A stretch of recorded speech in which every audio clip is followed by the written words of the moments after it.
गुरुर्विष्णु गुरुर्देवो महेश्वरः गुरुसाक्षात् परं ब्रह्म तस्मै श्री गुरवे नमः। नमः ओं विघ्नेश्वराय नमः।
యుగంలో అయినా సరే ధర్మానికి హాని కలిగినప్పుడు భగవంతుడు మానవ రూపంలో జన్మిస్తాడు.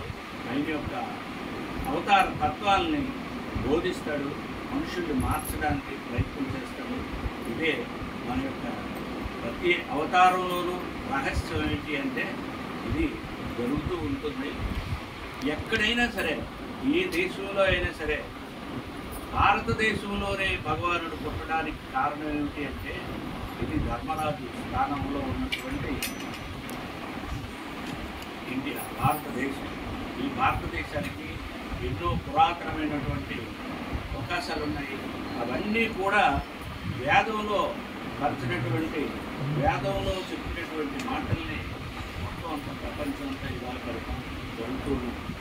జరుగుతున్న దాన్ని శ్రీకృష్ణ భగవానుడు, రాముడు చెప్పలేదు, బుద్ధుడు చెప్పలేదు, ఎవరు చెప్పలేదు. కానీ శ్రీకృష్ణ భగవానుడు మాత్రం భగవద్గీతలో చెప్పడం జరిగింది. అదే ప్రాచుర్యంలో ఉన్నది మనకి. అయితే రాముడికి 12వ సంవత్సరంలోనే వశిష్ఠ గీత, ఈ భగవద్గీతనే సూర్యుడు అంటే బ్రహ్మ సూర్యుడికి చెప్తే, సూర్యుడు వశిష్ఠుడికి చెప్తే, వశిష్ఠుడు శ్రీరాముడికి చిన్నప్పుడు చెప్పాడు 12వ సంవత్సరంలో భగవద్గీత. ఈ గీతని సేమ్ గీత వశిష్ఠ గీత అని కూడా ఉన్నది. అది చూస్తే రాముడికి బోధించినటువంటిది. అంటే ఎన్ని యుగాల ముందర మన భగవద్గీత ఉన్నదో చూడండి. కానీ 5500 సంవత్సరాల క్రితమే అర్జునుడికి శ్రీకృష్ణుడు బోధించినటువంటిది భగవద్గీత. 5500 సంవత్సరాలు ఎక్కడ, లక్షల సంవత్సరాలు ఇక్కడ. అది పుట్టడం లక్షల సంవత్సరాలు బ్రతికేది. అలాంటి దాన్ని ఇప్పుడు మనకి ప్రాచుర్యంలోకి వచ్చింది భగవద్గీత ఒకటే. రకమైనవి మనకు రాలేదంటే ఎప్పుడో ఉన్నాయన్నమాట. వేదాలు చెప్పినటువంటివి ఎప్పుడో మన ఋషులు వాంగ్మయాన్ని తయారు చేసి మనకు పెట్టేది. దాన్ని చదువుకుంటే మనకు తెలుస్తుంది. లేకపోతే ఇందులో నిన్న చెప్పినటువంటి భగవద్గీతలో చాలా పద్యాలు ఆయన చెప్పాడు. అది తాత్పర్యం చెప్తే చాలా చక్కగా బోధించాడు. సత్యసాయి బోధించిన బోధనల్ని కరెక్ట్గా అలాగా చేసి తీసుకొచ్చాడు. లాస్ట్ వరకు బాగా తీసుకొచ్చాడు. ఎప్పుడు కూడా ఇలాగా చెప్పలేదు. కానీ స్టడీ ఆయన చేశాడు. అలాగే ప్రతి ఒక్కరు కూడా స్టడీ చేయడానికి ప్రయత్నం చేయాలి. మనకు అన్నీ తెలుసు, కానీ ఏది ఎక్కడ పెట్టాలో అక్కడ పెట్టడం మనకు తెలియదు. దయచేసి అందరూ కూడా నేర్చుకోవడానికి వెంకటేశ్వరరావు కానీ, వెంకటేష్ కానీ, లోకరాజ్ కానీ వీళ్ళందరూ కూడా నేర్చుకోవాలి. ఇంకా అన్నాళ్ళు కూడా ఇంకా ఎవరో చెప్తారు అని ఉండకూడదు. కర్మణ్యేవాధికారస్తేమా ఫలేషు కదాచన. కర్మ చెయ్యడానికి మనం పుట్టాము. ఎందుకంటే మన దుష్కర్మలు పాత జన్మలో ఉన్నటువంటి కర్మలన్నీ కూడా ఇప్పుడు మనం వదలగొట్టుకోవడానికి నీకు అవకాశం ఇచ్చాడు. ఇది ఈ శరీరాన్ని ఇచ్చి మన దేశానికి పంపించాడు.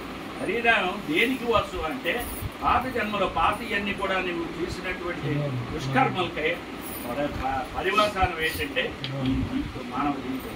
ఈ మానవ జీవితంలో నిన్ను వదలగొట్టుకోవడానికి, నువ్వు ఇంకా పుట్టకుండా ఉండడానికి ఏది చెయ్యాలి అంటే అది ఏంటంటే నీ కర్మ. నీ కర్మలను చూసుకోవడం కోసం వస్తున్నావు. మంచి కర్మలు చేయడానికి ప్రయత్నం చేయాలి. ఒకరికొకరు కానీ చూడండి, స్వామి చెప్పిన ప్రవచనాలు మనకు కానీ, ఆయన ప్రవచనాలు కానీ వింటే అన్నీ కూడా మనకు ఎలా వస్తాయంటే అన్నీ మంచి చెప్తారు. ఇంకో మాట ఆడకూడదు, ఎవరితోటి ఇంకోటి చెప్పకూడదు. ఒకటి మనం విని ఇంకొకటి మనం చెప్పామనుకోండి, అది కూడా దుష్కర్మ కింద వస్తుంది. అంతేత మనం ఏం చేయలేదు. ఏ కర్మ చేయాలనుకుంటే ఆ కర్మ చెయ్యి. నువ్వు ఏ కర్మ కోసం పుట్టావో ఆ కర్మనే నువ్వు చెయ్యి. ఇవాళ నాకు డ్యూటీ అయిపోయింది, నాకు ఇంకా లేదు, ఏంటి అవ్వాలా, నీకు చేయవలసిన పని ఏంటి? 60 సంవత్సరాల తర్వాత నువ్వు ఇంటి దగ్గర కూర్చోవాలి. ఏం చేయాలి? నువ్వు భగవత్ తత్వం గురువుని నువ్వు ఆలోచన చేయాలి. నువ్వు 24 గంటలు భగవత్ తత్వం గురువుని చేయాలా? నీ ఇంట్లో పని గురువుని చూడాలా? సంఘ సేవ చేయాలా? సంఘంలో నువ్వు పుట్టావు కాబట్టి సంఘ సేవ చేయాలా? దేశంలో ఉన్నావు కాబట్టి దేశ సేవ చేయాలా? ఇవన్నీ కూడా మనకు స్వామి చెప్పినటువంటి వాక్యాలే. కర్మణ్యేవాధికారస్తే, నీకు అధికారం కర్మ చేయడానికే ఉన్నది. కర్మ చేయకుండా ఊరికనే ఉండడానికి, పడుకోవడానికి కాదు నీకు పెట్టింది. నీ శరీరం ఊరికి ఉన్నది అంటే నువ్వు ఏదో కర్మ చేస్తూ ఉండాలి, ఉపకారం చేయాలి. పరోపకారాయ పుణ్యాయ పాపాయ పరపీడనం. 18 పురాణాలు చదివి కథలు చెప్తే ఆయన సుప్రాక్షి అందులో ఏంట్రా తెలియంది అంటే ఇన్ని పురాణాల్లో ఎన్ని చెప్పినా కూడా అవన్నీ కూడా పరోపకారం చేయడం పుణ్యం. ఎవరి గురిండైనా పాపం మాట్లాడితే అది పాపం, తప్పు మాట్లాడితే పాపం. అది ఆ రెండే. అందుకే లవ్వాలు సర్వాలు హెల్పవర్ హార్ట్ పట్టుకున్నాడు. ఇవాళ కర్మణ్యేవాధికారస్తే మా ఫలేషు కదాచన. పూర్వం నుండే ఉన్నదే. నువ్వు ఇవాళ కొత్తగా పెట్టింది కాదు, శ్రీకృష్ణుడు రాసింది కాదు ఇది. ఇప్పుడు భగవంతుడు నిరాకారమైనటువంటి భగవంతుడు తయారు చేసినటువంటి మన్యేవాధికారస్తే మా ఫలేశ్వరాలు. నీకు అధికారం ఏదిగా ఉంది అంటే నువ్వు పని చేయడానికే. నువ్వు ఏ పని చేస్తావు, మంచికర్మ చేస్తావా చెడ్డకర్మ చేస్తావా అని నీకే అధికారం ఉన్నది. నువ్వు దాన్ని ఇంకో రకంగా చేయడానికి లేదు. కర్మణ్యేవా అధికారిస్తే మా ఫలేశ్వరాలు మా కర్మ ఫలహేతు భూతోహి. అంటే ఈ కర్మ నేను చేస్తున్నాను, దీనికి నాకు అధికారం ఉన్నది, కానీ నాకు దానివల్ల ప్రతిఫలం కావాలి, నాకు దీని మీద నాకు లాభం కావాలని కోరుకోకూడదు. నువ్వు చేసుకొని వెళ్తూ ఉండాలి. నువ్వు చేయడానికి వచ్చావు, నీ భార్యను పోషించాలి, నీ పిల్లలు పోషించాలి, నీ ధర్మాన్ని నువ్వు చేయాలి. నువ్వు సంఘంలో మనిషిగా పుట్టావు కాబట్టి సంఘానికి హెల్ప్ చేయాలి, దేశానికి హెల్ప్ చేయాలి. ఇది మనకి కర్మ అంటే. అంతేగాని ఇంకో రకమైన కర్మలు మన కర్మలు మనమే చేసుకుంటే మళ్ళీ మనం పుడతాం, మళ్ళీ మనం చేయవలసి వస్తుంది. అలాగే ఏ కర్మ చేయకుండా ఉండకూడదు. ఏ కర్మ చేయకుండా ఊరికనే పడుకోవడానికి నేను చూపించలేదు. భగవంతుడు ఇంటి లేకుండా నేనేం చెయ్యలేనింటి నాకు ఎలాగండి అంటే భాగవత స్తోత్రాలు చదవాలా, భగవంతుడి యొక్క పుస్తకాలు చదవాలి. ఎక్కువగా పుస్తకాలు చదవలేని ఏడలకి నాకు రాదండి, నాకు జ్ఞానం లేదు, నేను చదువుకోలేదు, నేను ఏం చేయాలి అంటే కృష్ణ రామ అనుకొని ఉండాలా. ఎప్పుడు కూడా కళ్ళు మూసుకొని లోనికి వెళ్ళాలా. ఈ మన శరీరంలో ఏం జరుగుతుందో నువ్వు కళ్ళు మూసుకుంటే నీకు తెలుస్తుంది. ఎక్కడెక్కడ నీకు నొప్పులు ఉన్నాయి, ఎక్కడెక్కడ నీకు శరీరం బాగులేదు, ఇవన్నీ కూడా నీకు కళ్ళు మూసుకుంటేనే తెలుస్తాయి. అలానే అది నొప్పి వచ్చే వరకు మనం ఆగకూడదు. మనం కళ్ళు ప్రవేశించాలి. అప్పుడే మనకి సత్యమైనటువంటి మార్గం మనకు తెలుస్తుంది. స్వామి చెప్పిన మార్గం ఏమిటి అంటే ఇదే మార్గం. చెప్పింది ఆయన చెప్పింది ఇంకా తప్పకుండా చేయాలి. నగర సంకీర్తనలకి, నామ సంకీర్తనలకి, సేవా కార్యక్రమాలకి, స్వామి పుస్తకాలు చదవడానికి, సేవా కార్యక్రమాల్లో మనం నిలుస్తున్నావా అనేది మనం గుర్తించుకుని ఒక్కొక్కరికి కూడా చేసినట్లయితే ఇది సత్యసాయి సమాజంలో చక్కనైన మార్గం. జై సాయి.